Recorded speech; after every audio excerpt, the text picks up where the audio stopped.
오늘 말씀은 우리 열왕기하 3장입니다. 구약성경 563쪽입니다.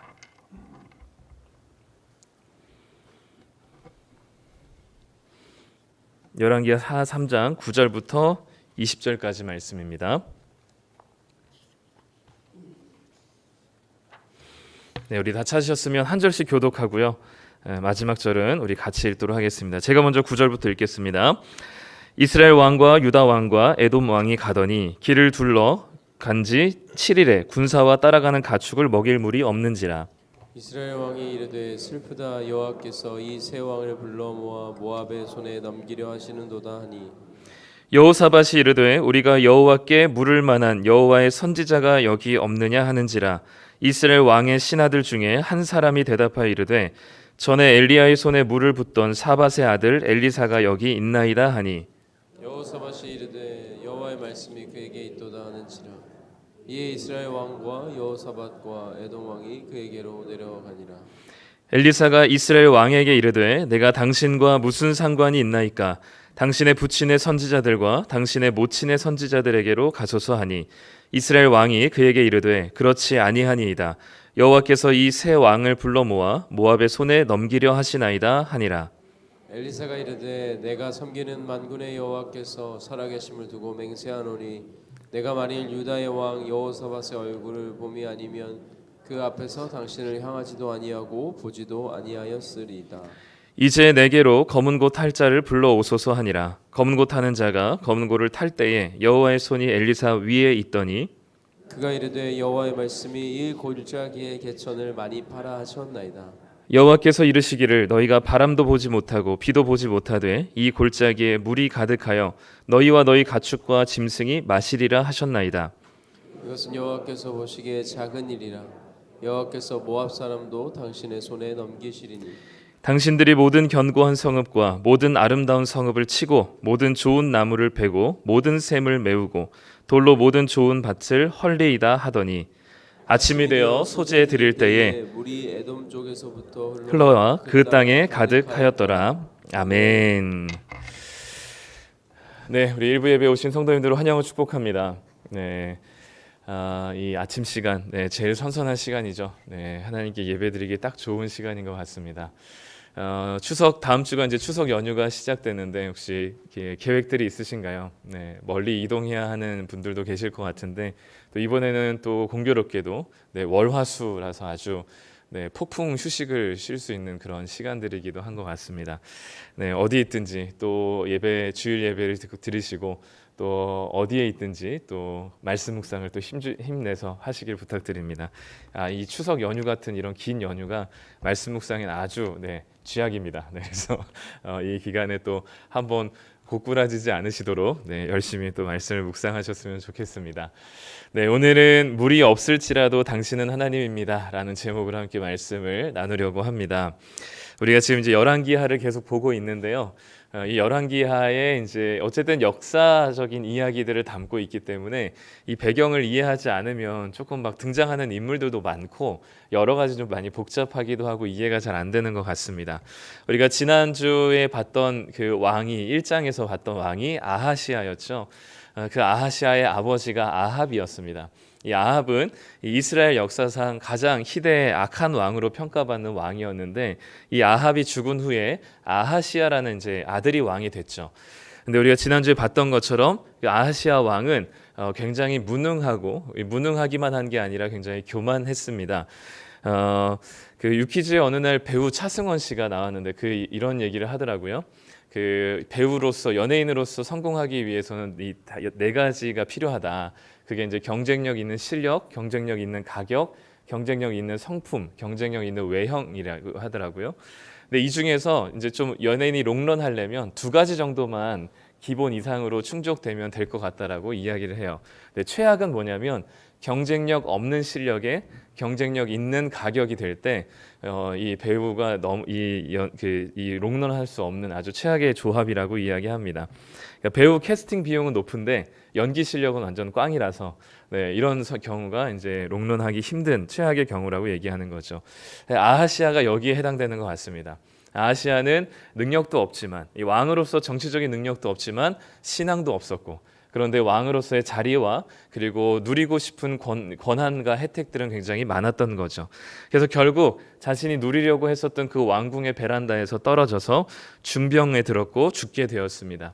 근데 아하시아는 아들이 없었거든요. 그래서 그 아하시아의 동생이었던 여호람이 왕이 됩니다. 오늘 등장하는 이 본문의 3장에 등장하는 그 왕이 바로 여호람 왕이죠.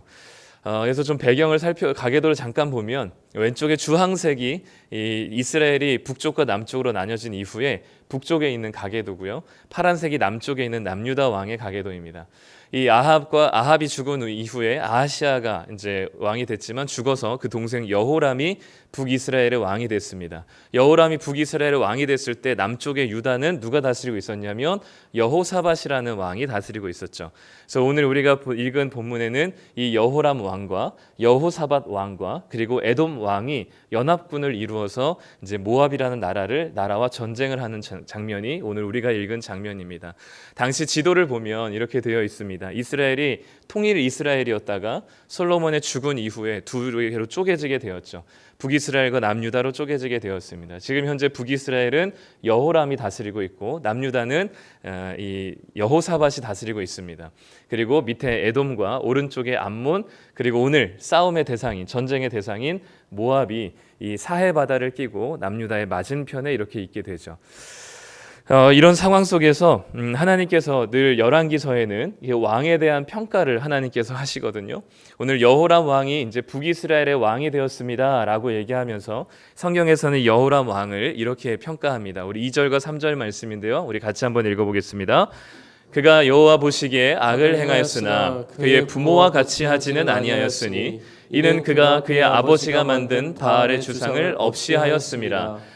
그러나 그가 느밧의 아들 여로보암이 이스라엘에게 범하게 한 그 죄를 따라 행하고 떠나지 아니하였더라. 아버지가 전쟁 중에 전사합니다. 아합이 전쟁 중에 전사하죠. 그리고 형이 아하시아가 난간에서 떨어져 죽게 됩니다. 근데 이 과정들을 보면서 아마 여호람은 일말의 두려움이 생겼던 것 같아요. 그래서 아버지가 세워놓았던 바알의 주상들을 바알을 깨뜨리게 됩니다. 나름 열심히 뭔가 자기도 죽기 싫었는지 이 여호람 왕도 나름 무언가 액션을 취하게 되죠. 그런데 오늘 이 성경의 평가는 여호람에 대해서 그렇게 긍정적이지만은 않습니다. 바알의 주상은 깨뜨렸지만 부모님의 길을 따르진 않았지만 누구의 죄를 따랐냐면 여로보암의 죄를 따랐다라고 얘기합니다. 여로보암은 누구냐면 이 북이스라엘의 첫 번째 왕이었습니다. 여로보암의 죄가 뭐길래 이 여로보암의 죄가 이 북이스라엘의 발목을 계속 잡고 있었습니다. 여호람 왕뿐만 아니라 이후의 모든 왕들에게 대한 평가 중에 빼놓지 않는 평가가 바로 이 여로보암의 죄를 따라 행했다라는 거죠. 여로보암의 죄가 무엇일까요? 여로보암은 이 여호람 왕으로부터 100년 전에 있었던 사람이었습니다. 솔로몬이 통일 이스라엘을 다스리고 있었을 때 솔로몬이 죽고 나서 이스라엘이 둘로 갈라지면서 북이스라엘의 첫 번째 왕이 바로 여로보암이었죠. 여로보암은 이 이스라엘에는 12지파가 있었는데 12지파 중에 10지파가 북쪽 이스라엘로 향했고 남쪽 두 지파가 남쪽에 있는 유다로 향했습니다. 아까 우리가 지도를 잠깐 봤지만 그 크기만 땅 크기만 봐도 우리 북이스라엘이 훨씬 더 큰 것을 볼 수 있죠. 인구 규모로 보거나 영향력으로 보거나 땅의 크기로 보거나 북이스라엘이 처음부터 아주 강력한 나라였습니다. 그런데 중요한 게 하나 있었는데 그게 뭐냐면 성전이었어요. 이스라엘 백성들이 하나님을 신앙하고 섬기는 가장 중요한 장소였던 성전이 어디 있었냐면 남유다에 있는 예루살렘에 있었습니다. 적어도 하나님 말씀에 따라 1년에 3번은 이 성전을 방문해야 했었거든요. 그렇기 때문에 북이스라엘에 있었던 사람들도 어쩔 수 없이 국경을 넘어서 남유다에 있는 예루살렘으로 와야만 했었습니다. 1년에 3번은. 근데 이 여로보암이 두려웠던 거죠. 이 백성들이 남쪽에 있는 남유다에 있는 예루살렘으로 갔다가 혹여나 이들이 거기에서 정착하고 올라오지 않으면 어떡하나.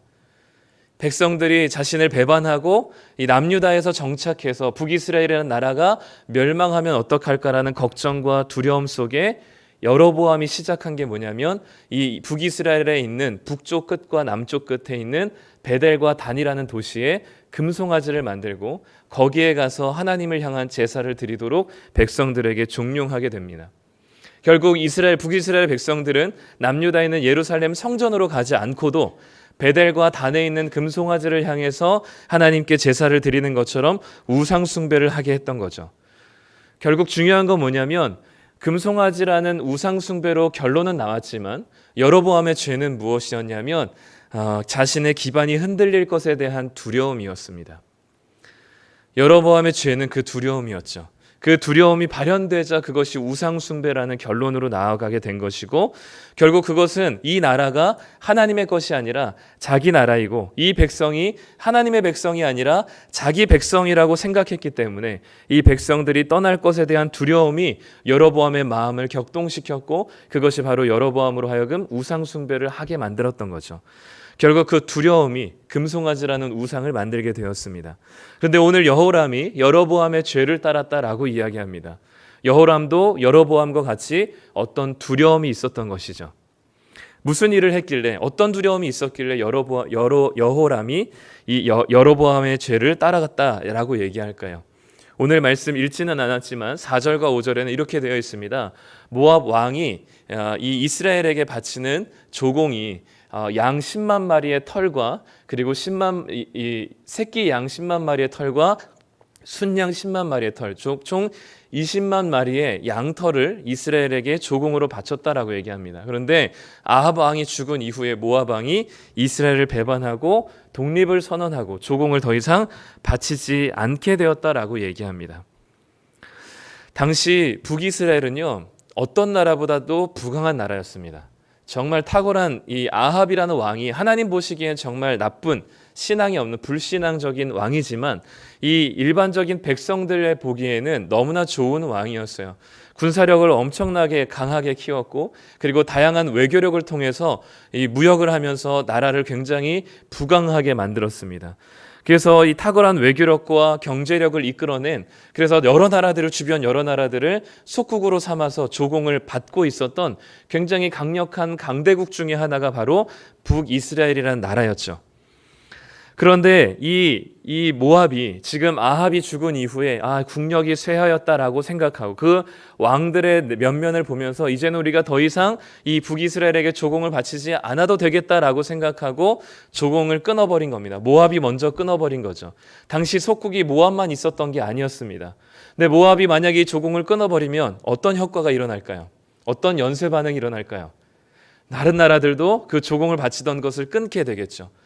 이 조공을 바치던 것이 아마 당시 북이스라엘에게는 상당한 경제적인 수입이 되었을 것입니다.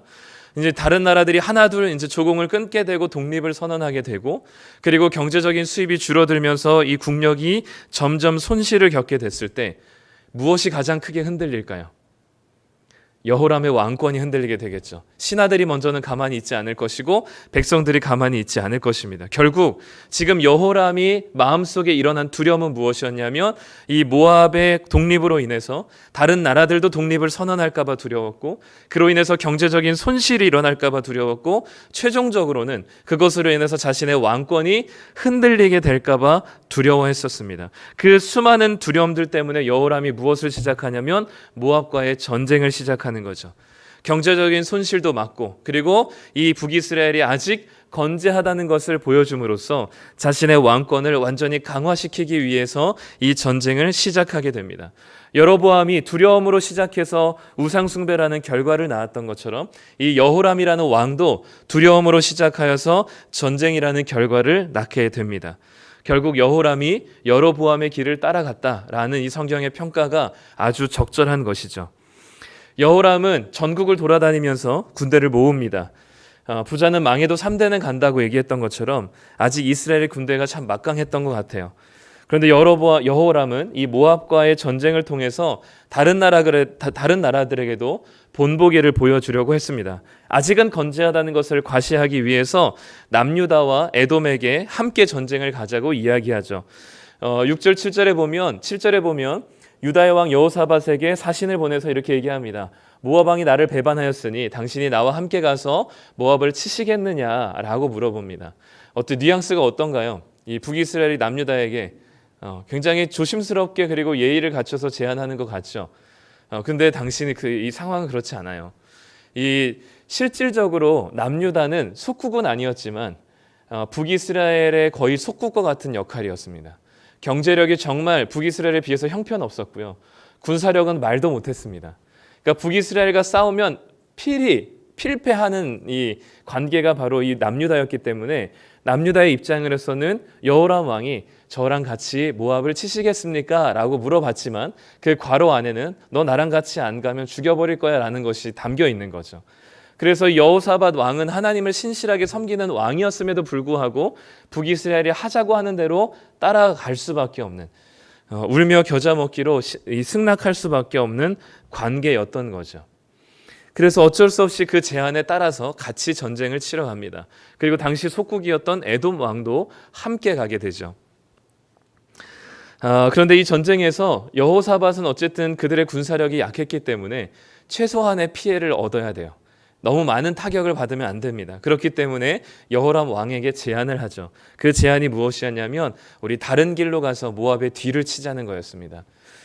지도를 잠깐 보면 북이스라엘과 남유다와 에돔이 연합군이 되었습니다.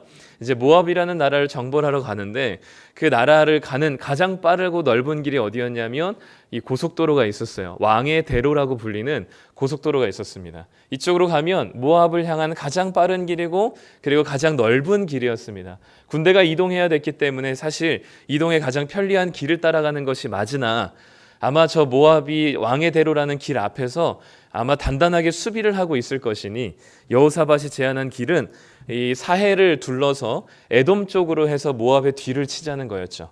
굉장히 꽤나 좋은 전략이었고 탁월한 생각이었던 것 같습니다. 여호람도 이 제안을 좋게 받아들이고 이 길을 돌아서 가죠. 그런데 오늘 말씀에 돌아서 가는 길에 한 가지 생각하지 못한 게 있었습니다. 그게 바로 물과 식량이었죠. 오늘 9절 말씀에 보면 이스라엘과 유다와 에돔의 왕이 이 길을 둘러서 간 지 7일 만에 군사와 그리고 따라가는 가축을 먹일 물이 없어졌습니다. 호기롭게 시작한 그리고 어떻게 보면 이미 승리가 확정되었다라고 여길 수밖에 없는 그 전쟁의 아주 중요한 문제가 발견이 되었습니다. 바로 물이 없는 거죠. 더 이상 마실 물이 없습니다. 평소에도 물이 없으면 사람의 생존이 불가능한데 더더군다나 지금은 전시 상황이죠. 전쟁 중에 물과 식량이 떨어졌다면 엄청난 위기와 고난에 봉착하게 된 것입니다.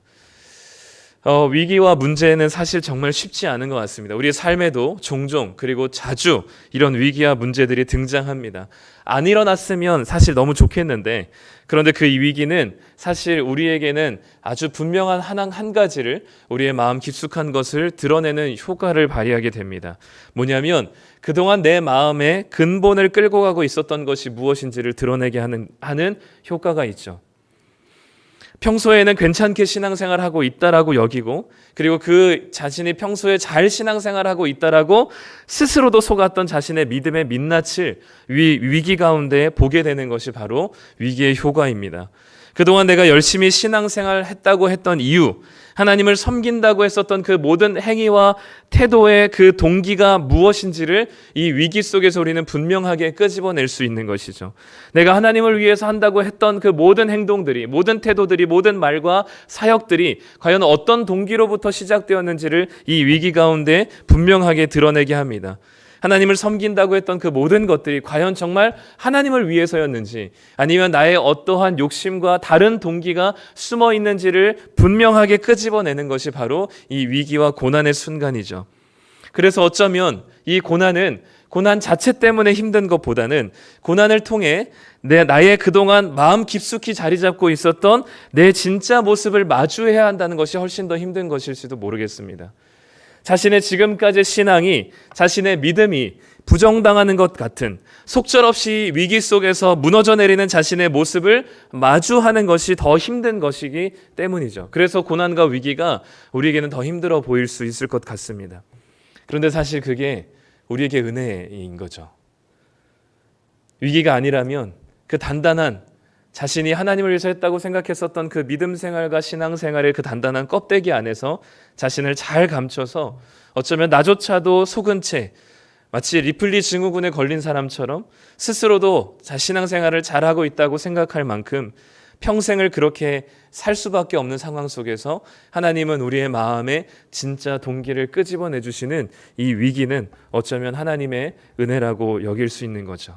그래서 이 고난 속에서 우리는 진실을 마주하게 됩니다. 이 위기 가운데 진정한 우리의 동기를 마주하게 되는 거죠. 그래서 그 자신의 진실한 민낯을 만나게 된 여호람 왕이 10절에 이렇게 고백합니다. 우리 함께 읽겠습니다. 이스라엘 왕이 이르되 슬프다, 여호와께서 이 세 왕을 불러 모아 모압의 손에 넘기려 하시는도다. 이 표현은 뭐냐면 지금 누구에게 책임을 넘기고 있어요? 하나님께. 네, 잘 되면 내 덕이고 안 되면 하나님 탓이죠. 하나님께서 왜 나한테 이런 고난을, 이제 우리는 이렇게 늘 표현합니다. 왜 그러냐면 내가 실수했다는 것을, 또는 내가 하나님께 묻지 않았다는 것을, 내가 내 판단이 착오가 됐다는 사실을 마주할 용기가 없기 때문입니다. 그래서 누군가에게 이 책임을 전가하지 않으면 스스로에게 용납이 되지 않는 거죠. 이 고난과 위기가 그래요. 내가 지금 틀렸음을, 내가 지금까지 열심히 해왔던 내 삶이 부정당하는 것 같은 여호람의 입장에서는 내가 지금 이 전쟁은 하나님의 전쟁이라고 잘 포장해가지고 왔는데 이 무리 없는 위기 가운데 이것이 하나님을 위한 전쟁이 아니었고 철저하게 나를 위한 전쟁이었다는 사실을 드러날 때 이 진실을 마주할 용기가 없게 되자 이것을 하나님께 책임을 전가하고 있는 겁니다. 믿는 사람들은 보통 하나님께 책임을 전가하지만 믿지 않는 사람들은 타인에게 아니면 상황에 이 책임을 전가하게 되죠. 전쟁을 시작할 때는 하나님께 단 한마디도 물어보지 않았으면서 이제 와서 하나님께 원망합니다. 위기 앞에서 진실을 마주하고자 하는 용기가 없는 거죠. 그런데 이 위기 앞에서 진실을 마주하고자 하는 용기를 가진 한 사람이 등장합니다. 바로 남유다의 여호사밧 왕입니다. 11절 말씀 이렇게 반응합니다. 우리 함께 읽겠습니다. 여호사밧이 이르되 우리가 여호와께 물을 만한 여호와의 선지자가 여기 없느냐 하는지라. 이스라엘 왕의 신하들 중에 한 사람이 대답하여 이르되 전에 엘리야의 손에 물을 붓던 사밧의 아들 엘리사가 여기 있나이다 하니 여호사밧은 하나님께 물을 선지자를 찾습니다. 이 얘기는 무슨 의미냐면 우리가 이 전쟁을 시작할 때 하나님께 묻지 않았다는 진실을 지금 인정하는 겁니다. 그 진실을 마주하고 있는 거죠. 우리가 이 전쟁을 시작하는 동기가 잘못되었다라는 것을 지금 인정하는 겁니다. 하나님께 물었어야 할 전쟁, 그러면 하나님께서 가지 말라고 했었을 이 전쟁을 시작한 우리들이 지금 잘못이라는 것을 인정하는 거죠. 우리가 지금 판단이 착오가 됐고 나름 전략적으로 모압의 뒤를 치자고 나름 계산을 하고 머리를 굴려서 지혜롭게 선택했지만 그것이 잘못되었고 착오였고 그것이 하나님 앞에 정당하지 못했다는 사실을 지금 마주한다는 표현이 하나님께 물을 선지자가 어디 있느냐라는 것이죠. 이 위기의 원인이 자신들에게 있다고 인정하고 그 진실을 마주하고 마음 깊은 곳에 있는 우리의 잘못되었음을 솔직하게 고백하며 이제는 내 마음의 근본을 그동안 끌고 가고 있었던 것이 무엇인지를 드러나게 되었고 그리고 이제는 다시 우리가 하나님께 나아가지 않고는 되지 않는다는 것을 지금 알게 된 표현이 바로 여호와께 물을 만한 선지자가 없느냐라는 것이죠. 이 진실을 마주하는 용기 가운데 하나님의 응답이 들려집니다. 하나님께 묻고자 자신의 판단이 착오가 있었고 자신이 실패하였고 자신이 완전히 무능했고 자신의 원인이 하나님을 위한 것이 아니었고 모든 사역과 설교와 교회 사역과 하나님을 위한 열심들이 나를 위하였던 것임을 깨닫고 그 진실을 마주하게 됐을 때 비로소 하나님의 말씀이 들려지기 시작하는 거죠. 얼마나 이 새 왕이 다급했던지 보통 왕이 3명이나 있으면 선지자를 데리고 오라고 할 텐데 오늘 말씀에 보면 이 새 왕이 엘리사가 있는 곳으로 달려갑니다. 그리고 하나님께서 엘리사를 통해서 말씀하시죠. 뭐라고 말씀하시냐면 웅덩이를 많이 파놓으라고 합니다. 거기에 물을 하나님께서 가득 채우시겠다는 것이죠. 오늘 말씀 16절 17절입니다. 우리 함께 읽겠습니다. 그가 이르되 여호와의 말씀이 이 골짜기에 개천을 많이 파라 하셨나이다. 여호와께서 이르시기를 너희가 바람도 보지 못하고 비도 보지 못하되 이 골짜기에 물이 가득하여 너희와 너희 가축과 짐승이 마시리라 하셨나이다. 아멘. 바람도 없고 비도 없습니다. 불이 채워질 만한 어떠한 현상이 나타나지도 않았어요. 그런데 뭐를 하라고 하세요? 개천을 파라고, 즉 웅덩이를 파라고 하십니다. 물이 채워질 만한 웅덩이를 파놓으라고 하세요. 웅덩이에 물이 채워질 만한 조건이 하나도 없습니다. 주변을 둘러보면 물이 나올 구멍이 없어요. 비 한 방울 내리지 않고 해가 쨍쨍합니다. 마치 비가 한 방울 오지 않은 때에 노아에게 방주를 지으라고 말씀하셨던 하나님의 말씀처럼 하나님께서는 이들에게 보이지 않지만 하나님의 약속의 말씀을 믿고 믿음의 발걸음을 하라고 요구하시는 때가 있습니다. 늘 그러시진 않지만 이 중요하게 그 믿음의 행위를 요구하실 때가 있어요. 상황은 그대로이지만 하나님을 신뢰하는 믿음의 행위를 요청하실 때가 있습니다. 없던 바람이 불게 된다면 내가 바람을 불게 할 테니 웅덩이를 파라 하면 훨씬 더 쉽죠. 왜냐하면 바람이 불어오고 곧 구름이 형성되고 비가 내릴 것이라는 추측이 가능하니까 우리 눈에 상황이 조금이라도 변화된다면 하나님 말씀에 순종하기가 훨씬 더 쉽습니다. 그런데 상황은 바뀌지 않고 여전히 비 한 방울, 물 한 방울 보이지 않는 때입니다. 어디서 물을 받을 만한 때가 없어요. 그런데 하나님께서는 웅덩이를 파래요. 많은 웅덩이를 파라고 하십니다. 거기 하나님께서 물을 채우시겠다라고 말씀하시죠. 이스라엘 군사들은 사실 어쩔 도리가 없습니다. 왜냐하면 물이 없잖아요. 물이 없기 때문에 그냥 한번 믿어보는 거죠. 아마 긴가민가 했을 겁니다. 웅덩이를 파든 안 파든 지금 물이 없기 때문에 할 수 있는 게 없어요. 그래서 이스라엘 군사들은 반신반의하면서 웅덩이를 팠을 것입니다. 많은 웅덩이를 파놓고 이제 하나님 밤새도록 그 하나님의 물을 보내셔서 아침에 딱 일어나서 봤더니 온 웅덩이에 물이 꽉 차는 그것을 기대하면서 잠이 들었을 겁니다. 그러면서 다음날 아침에 일어났죠. 그 자신이 파놓은 개천과 웅덩이에 물이 가득 차 있었을까요? 아니에요. 아침에 일어났더니 그대로였습니다. 근데 물이 어느 때 들어오냐면 어느 때 물이 흘러서 가득 차게 되냐면 오늘 20절 말씀에 이렇게 말씀합니다. 함께 읽겠습니다. 아침이 되어 소재 드릴 때에 물이 에돔 쪽에서부터 흘러와 그 땅에 가득하였더라. 언제 물이 흘러 들어오냐면 아침이 되어서 소재 드릴 때라고 이야기합니다. 그때 에돔 쪽에서부터 물이 흘러나오기 시작해서 그 개천 파놓은 웅덩이에 가득하게 되었다고 얘기합니다. 자, 여기서 중요해요. 중요한 게 뭐냐면 아침에 소재 드릴 때입니다. 우리로 치면 아침 예배를 지금 이 시간에 아침 예배를 드릴 때예요. 이때 물이 들어왔다라고 성경은 표현하고 있습니다. 이거는 굉장히 의도적인 설정입니다. 하필 예배 드릴 때 모든 백성들로 하여금 하나님께 예배를 드릴 때에 물이 에돔 쪽에서 흘러서 가득 채워지는 현상을 보면서 물이 우리에게 흘러오는 것이 예배에 대한 하나님의 일하심인 것으로 알도록 하신 하나님의 분명한 설정인 것이죠. 바람 한 점 없었지만 웅덩이를 파라 하셨습니다. 투덜거리면서 웅덩이를 팠습니다.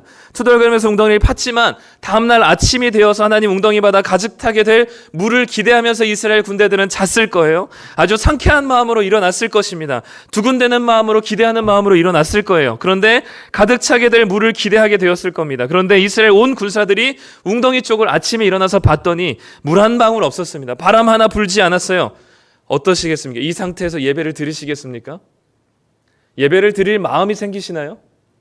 분명히 웅덩이를 파라 하셨어요. 웅덩이를 팠는데 순종했는데 믿음의 행위를 요구했는데 믿음의 행위에 순종했는데 하나님께서 응답하지 않으셨습니다. 거짓말했어요. 예배가 될까요? 물이 없는데 예배 드릴 맛이 나겠습니까? 성도님들이 만약에 이스라엘 군사들이라면 어떤 마음이 될까요? 또 속았네. 하나님 우리한테 거짓말하셨네. 하나님 안 계신 거 아니야? 하나님에게 물어보기를 뭘 물어봐? 여호사밧 왕에게 아마 질타를 할 것이고 자 엘리사 그 자식 당장 끌고 와라고 얘기할 수 있었을 것입니다. 그런데 이스라엘은 기대했던 물이 없었음에도 불구하고 아침 예배를 드립니다. 아침에 하나님과 약속한 그 시간에 매일 아침마다 드리는 그 소제, 상번제 시간에 하나님께 번제를 드리며 소제를 드리며 예배를 드리기 시작합니다. 기대한 대로 물이 없었는데도 예배를 드렸다는 거죠. 이게 무슨 의미일까요? 물이 막 흘러 넘쳐 들어와서 하나님께 기쁨으로 예배하는 것이 아니라 물이 한 방울도 보이지 않는데 매일 드리는 그 시간에 아침 예배를 다시 하나님께 드리기 시작하는 거죠. 무슨 의미일까요? 물이 없을지라도 당신은 우리의 하나님이십니다라는 표현입니다. 이게 예배예요. 하나님이 내가 원하는 바를 이루어주지 않았을지라도 하나님은 여전히 나의 하나님이라는 겁니다. 이게 이스라엘 백성들이 지금 드린 예배의 태도이고 모습인 거죠. 하나님이 뭘 해주셔서 하나님 너무나 감사합니다 라고 하면서 하나님께 드리는 것이 아니고, 뭘 해주지 않으셔도 하나님은 나의 여전히 주님이십니다라는 고백이 이스라엘이 지금 드린 예배의 모습인 거죠. 여전히 하나님은 우리의 예배를 받기에 합당하신 분이라는 것을 이야기하는 겁니다. 내가 계획했던 일이 무너지더라도, 내가 원하는 간절한 소원이 파괴되고 엎어지더라도, 내가 간절히 계획했던 것들이 이루어지지 않을지라도, 내가 간절히 하나님께 기도한 그 작전 기도의 제목들이 이루어지지 않을지라도 여전히 하나님은 우리의 하나님이시며 우리의 예배를 받기에 합당하신 분이라는 고백이 무리 없을지라도 드리는 이스라엘의 예배 가운데 나타난 고백입니다. 이게 우리가 드리는 예배여야만 할 것입니다. 왜냐하면 이미 우리에게 전부를 해주셨으니까요. 내 소원을 들어주셨기 때문이 아닙니다. 나에게 건강을 주셨기 때문이 아닙니다. 나를 부유하게 해주셨기 때문이 아닙니다. 그냥 내가 원하는 대로 되지 않을지라도 여전히 하나님은 나의 하나님이시기 때문인 거죠. 만약에 아침에 물이 없어서 이스라엘 백성들이 이 뿔이 나가지고 하나님 예배 안 드리겠습니다 했으면 어떻게 됐을까요? 물이 왔을까요? 아니요, 물이 왔을 겁니다. 하나님 그렇게 째째하신 분 아닌 것 같아요. 왜냐하면 하나님 약속하셨잖아요. 그들이 예배를 드리든 안 드리든 하나님은 물을 주시겠다고 했어요. 그렇기 때문에 예배를 안 드리더라도 물은 줬을 겁니다. 물이 왔을 거예요. 그래서 중요한 건 뭐냐면 그게 하나님 때문인지는 기억하지 못할 겁니다. 그게 하나님의 일하심인지는 생각하지 못했을 거예요. 왜냐하면 내가 열심히 물을 팠기 때문, 웅덩이를 팠기 때문이라는 내 수고를 생각할 것이고, 아니면 우연이라고 생각할 것입니다. 왜냐하면 예배를 드리는 순간에 물이 왔다는 것은 이게 하나님의 일하심이라는 것을 우리에게 보여주신 이유인 거죠. 아마 예배를 드리지 않았다면, 그래서 뿔나서 하나님께 소제를 드리지 않았다면 하나님께서 하신 것이라고 미처 생각하지 못했을 겁니다. 우연히 흘러나왔다거나 아니면 자신들이 열심히 웅덩이를 팠기 때문이라고 생각할 거죠. 그러나 물은 없지만 예배를 드리는 그 순간에 물이 없을지라도 하나님은 나의 주님이시며 여전히 내 삶의 하나님 되신다는 고백과 결단을 드리는 그때에 마침 물이 흘러나왔고, 이것을 이스라엘 백성들은 와, 하나님께서 하신 일이라는 것으로 깨닫고 고백하지 않을 수가 없게 된 것입니다. 예배를 드리면 우리의 삶에 일어나는 모든 일들이 하나님의 일하심이라고 깨닫게 되는 것이고, 예배를 드리지 않으면 우리 상황 속에서 일어나는 모든 일들이 우연히 일어났다거나 또는 내가 최선을 다해서 열심히 수고한 결과라고 맞게 생각을 못하게 될 것입니다. 그러니 우리의 예배는 결과와 상관없이 하나님이 우리의 나의 주님이시라는 것을 고백하고 결단하는 것이 예배여야만 합니다. 예배는 기브 앤 테이크가 아니에요. 우리가 원하는 것을 주셨기 때문에 내가 하나님께 이만큼을 드린다는 것이 아닙니다. 그런데 나중에 나오는 모압의 한번 예배를 보십시오. 이제 모압이 이스라엘 연합군에 의해서 완전히 대패하게 됩니다. 나름 이 포위왕을 뚫어보려고 모압 왕이 애썼지만 쉽게 뚫을 수가 없었어요. 꼼짝없이 이제는 완전히 나라가, 수도가 완전히 점령당하기 직전이었습니다. 그때 모압의 왕이 자기가 섬기는 그모스라는 신에게 예배를 드리기 시작합니다. 오늘 말씀 26절, 27절 말씀인데 우리 같이 한번 읽어보겠습니다.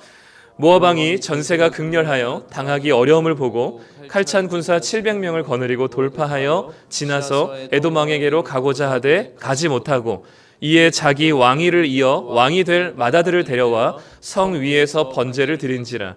이스라엘에게 크게 경노함이 임함에 그들이 떠나 각기 고국으로 돌아갔더라. 어떻게 모압이 예배를 드리나요? 왕이 될 자신의 맏아들 세자를 불에 태워서 번제를 드립니다. 자기가 섬기는 그모스라는 신에게 자기의 맏아들을 드려요. 왜 이렇게까지 할까요? 이 모압이 멸망당하지 않도록 자신의 목숨을 부지해달라는 간절한 소원을 가장 최고의 정성을 담아서 드리는 겁니다. 가장 최고의 것, 모압 왕에게 가장 최고의 것은 세자였습니다. 그 장자를 그모스에게 바쳐서 이 나라의 존폐 위기에서 구해주시고 자신의 목숨을 살려달라고 지금 가장 최고의 정성을 드리는 겁니다. 모압의 예배는 뭐냐면 자신이 원하는 것을 얻어내기 위해서 자기에게 가장 소중한 것을 바치는 것이죠. 이스라엘의 예배는 내가 원하는 것을 얻지 못할지라도 당신은 하나님입니다 라고 한다면, 모압의 예배는 내가 원하는 것을 얻기 위하여 지금 가장 소중한 것을 드립니다 라는 것입니다. 결국 모압의 예배는 뭐냐면 내가 원하는 것을 예배하고 있는 겁니다. 금오스 신을 섬기는 것이 아니라 결국은 내가 원하는 바를 이루어 주시도록 가장 소중한 것을 드리고 있는 모압의 예배는 지금 내가 원하는 가장 소원하는 것을 예배하고 있는 것이죠. 만약에 이스라엘 백성들이 물을 얻기 위해서 예배했다면 그것은 하나님을 예배한 게 아니라 물을 예배한 겁니다. 지금 그런 모압의 예배가 그렇다는 거예요. 모압은 지금 금오스 신에게 예배를 드리는, 제사를 드리는 목적이 자신을 살려달라는 것입니다. 그러기 위해서는 자신의 가장 최고의 정성이 담긴 아들을 태워 죽이면서 지금 이 신의 노여움을 피하고 신의 호의를 얻기 위해서 지금 그 드리는 것, 자기의 최고의 정성을 드리는 것을 모압은 예배라고 부릅니다. 그런데 성경에서는 하나님은 그것을 예배라고 부르지 않습니다. 그것을 거래라고 부르죠. 나에게 제일 좋은 것을 드릴 테니 나의 간절한 소원 좀 이루어 주십시오. 이게 모압의 예배였습니다. 그런데 이스라엘의 예배는 내가 원하는 것을 해주지 않을지라도 당신은 나의 하나님이십니다 라는 것이 이스라엘의 예배였죠. 물이 없을지라도 하나님은 나의 주님이십니다. 이 고백이 우리의 예배가 되기를 간절히 소망합니다. 근데 모압은 자신의 이 소중한 아들을 불태워 죽이면서 이 전쟁이 끝나길 바라고 있습니다. 자신의 욕심으로 인한 자신의 소원을 바라기 위한 가장 소중한 것을 죽음으로 내모는 것이죠. 그런데 이런 끔찍한 일을 모압 왕 말고도 또 다른 한 누군가가 했습니다. 그게 바로 우리 아버지 하나님이시죠. 하나님께서도 가장 소중한 것이었던 하나밖에 없는 자신의 아들 예수 그리스도를 죽음에 내모셨습니다. 우리를 살리시기 위해서 십자가로 내모셨죠. 그 비상식적이고 끔찍한 일을 하나님도 하셨습니다. 하나님이 개인의 욕심을 위해서가 아니라 누구를 위해서 아들을 죽음으로 내모셨냐면 우리를 위해서 내모셨습니다. 아무짝에도 쓸모없는 우리들을 살려내기 위해서 하나님은 하나밖에 없는 가장 소중한 최고의 것을 우리를 위해서 내어주셨습니다. 하나님의 최고의 것을 우리를 위해서 내어주셨다면 우리는 무엇이 되는 걸까요? 하나님에게 최고의 것이 됩니다. 우리가 무엇을 하나님께 드릴 수 있을까요? 억만금을 드린다고 하나님께 최고의 것이라고 얘기할 수 있을까요? 대단한 물질을 하나님께 헌금한다고 해서 그것이 하나님을 기뻐하시는 최고의 것이 될 수 있을까요? 우리는 그 어떤 것을 드리더라도 하나님의 마음을 충족시킬 만한 최고의 것은 없습니다. 왜냐하면 하나님이 당신의 최고의 것을 우리에게 드리셨으니까요.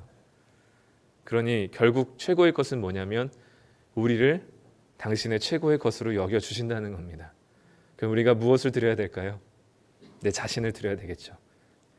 그게 우리가 하나님께 최고의 것을 드리는 예배입니다. 하나님께서 무언가를 해주셔서 아니라 하나님께서 승진시켜 주셔서 좋은 집에 살게 해주셔서 더 넓은 평수대로 해주셔서 내 사업을 잘 되게 하셔서 건강을 허락해 주셔서 그게 아니고 그 어떤 것이 없을지라도 하나님은 우리를 최고의 것으로 여기시니 그래서 우리가 하나님을 하나님으로 여기고 인정하고 하나님을 하나님답게 예배드리는 것, 이 시간이 바로 나 자신, 하나님이 보시기에 최고의 것이라고 여기는 나 자신을 하나님께 드리는 삶일 것입니다.